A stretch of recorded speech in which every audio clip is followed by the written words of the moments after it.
Décibels, d'histoire, la série musique et histoire histoire et musique, de Chandail et Chignon. le podcast des médiathèques de Saint-Médard-en-Jalles.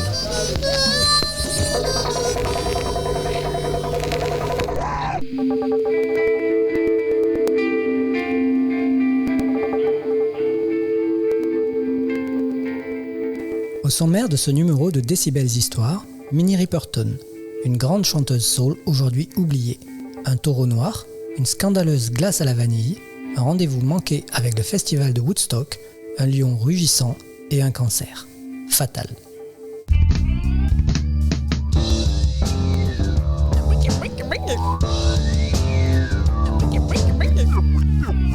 Cet entrefilet culturel vous est présenté par Thierry Asdar, bibliothécaire expert des musiques modernes et populaires américaines du XXe siècle.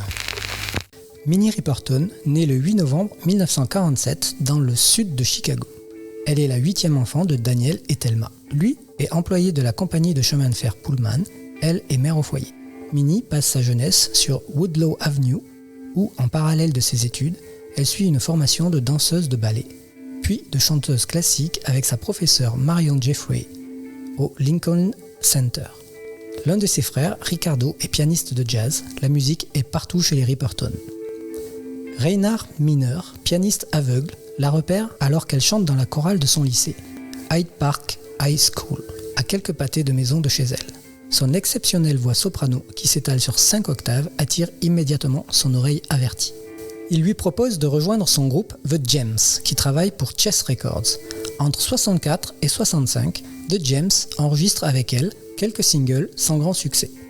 Minnie Riperton est alors aussi choriste pour d'autres artistes. Pour $10 la session, elle pose sa voix derrière quelques vedettes de l'époque comme The Dells, Fontella Bass, Etta James, Sugar Pie DeSanto, Terry Callier ou Ray Charles et Stevie Wonder. Après ses cours, Minnie Riperton est réceptionniste chez Chess Records. En 1966, sous le pseudonyme d'Andrea Davis, elle enregistre le single Lonely Girl avec en face B You Gave Me Soul qui obtient un succès local.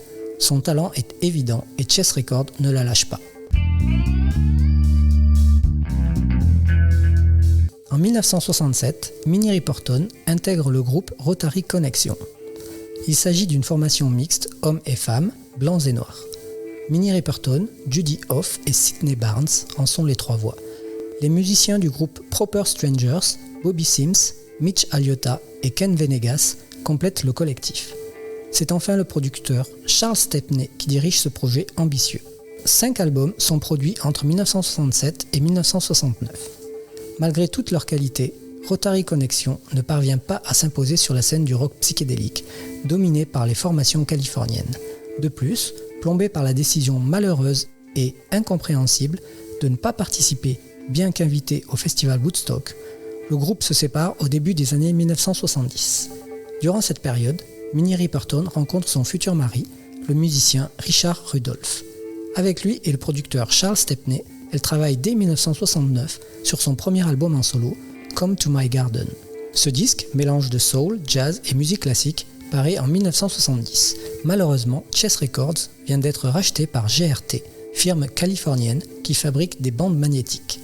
Dans cet entre-deux éditorial incertain, ce disque étonnant passe totalement inaperçu. Bibliothécaire, spécialiste en rien, Ou presque, intéressé partout. plus ou moins, Chandail et Chignon, le podcast vraiment très intéressant. hallucinant. C'est possible ça ? À la charnière des années 60 et 70, le climat à Chicago, comme partout en Amérique, est explosif. Les tensions raciales sont palpables et le couple mixte formé par Minnie Riperton, noire, et Richard Rudolph, blanc, s'attire remarques et menaces fréquentes. Durant cette période, la militante Angela Davis est recherchée par toutes les polices du pays. Minnie Riperton, qui, comme elle, arbore une coupe de cheveux afro, est arrêtée par la police, arme au poing. La paranoïa est partout et les émeutes sociales et raciales semblent ne jamais vouloir cesser depuis l'assassinat de Martin Luther King au mois d'avril 1968. Il règne une atmosphère très pesante à Chicago. À l'été 1971, le couple, avec son jeune fils Mark, embarque dans son van Ford Econoline et quitte la ville pour une vie plus sereine vers le sud. New York est leur première étape. Puis le couple poursuit son périple vers le soleil de Floride à Gainesville. Pour $160 par mois, ils y louent une belle maison, s'achètent un matelas à eau et savourent l'arrivée de leur deuxième enfant, Maya, en 1972.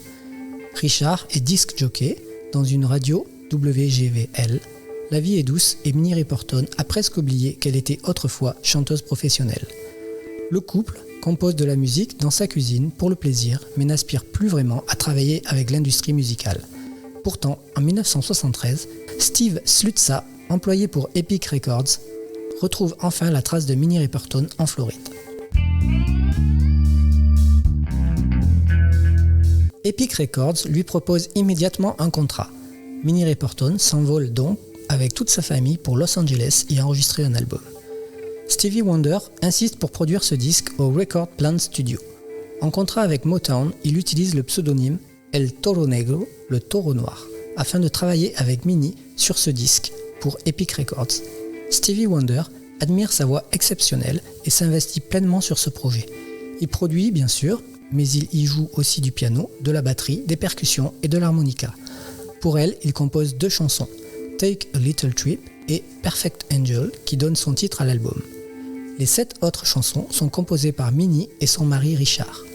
Le Record Plant Studio est alors occupé par John Lennon et Phil Spector, Studio A, Minnie Riperton et Stevie Wonder, Studio B, et Quincy Jones, studio principal. Lorsque John Lennon et Harry Nilsson rendent visite à Stevie Wonder, il reste muet devant la prestation de Minnie Riperton, enregistrant Reasons. Réalisé par le photographe Barry Feinstein, le visuel du disque choque. Minnie, large sourire, coupe afro, y tient une glace à la vanille fondant sur ses doigts.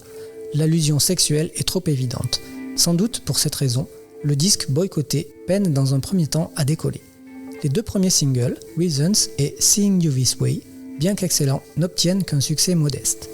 C'est seulement en janvier 1975, avec la sortie du 3e single, la magnifique ballade Lovin' You, que les chiffres de vente s'envolent, jusqu'à la première place des classements. Perfect Angel établit alors Minnie Riperton comme une des chanteuses les plus en vue du moment. L'album suivant, Adventures in Paradise en 1975, est aussi une réussite. Sur son visuel, Minnie pose à côté d'un lion. Une archive vidéo disponible sur internet révèle que cette séance photo aurait pu très mal se terminer. Après la sortie de ce disque, on diagnostique à la chanteuse un cancer du sein à un stade très avancé. 2 jours seulement après cette annonce, elle est opérée en urgence. Ses enfants ont alors 3 et 7 ans. Elle, seulement 29. Les médecins sont pessimistes, ils lui accordent à peine 6 mois. Minnie Riperton révèle sa maladie et sa mastectomie lors du Tonight Show, émission très populaire de télévision, le 24 août 1976. Elle déclare « I was recently a victim of cancer myself, and I had a mastectomy just a few months ago. » Elle est ensuite reçue à la Maison-Blanche par le président Jimmy Carter et devient l'ambassadrice de la lutte contre le cancer dans le cadre du Society's Awareness Programme. Elle trouve encore la force d'enregistrer 2 albums, Stay in Love en 1977 et Minnie en 1979, et meurt à 31 ans, le 2 juillet 1979 à 10h du matin au Cedars Sinai Hospital dans les bras de son mari Richard. En 1980, un disque posthume est réalisé, Love Lives Forever, sur lequel on retrouve les participations de ses amis Michael Jackson, George Benson, Roberta Flack et bien sûr Stevie Wonder. Décibels Histoire. La série Musique et Histoire Histoire et musique. de Chandaille et Chignon. Podcast des médiathèques de Saint-Médard-en-Jalles. La musique de Minnie Riperton en solo ou avec le groupe Rotary Connection est par la suite utilisée par des artistes de hip-hop comme A Tribe Called Quest, The Roots, Arrested Development ou encore Black Star, pour les plus célèbres. Ces chansons sont reprises par de nombreuses vedettes et fréquemment utilisées au cinéma, comme dans Jackie Brown de Quentin Tarantino.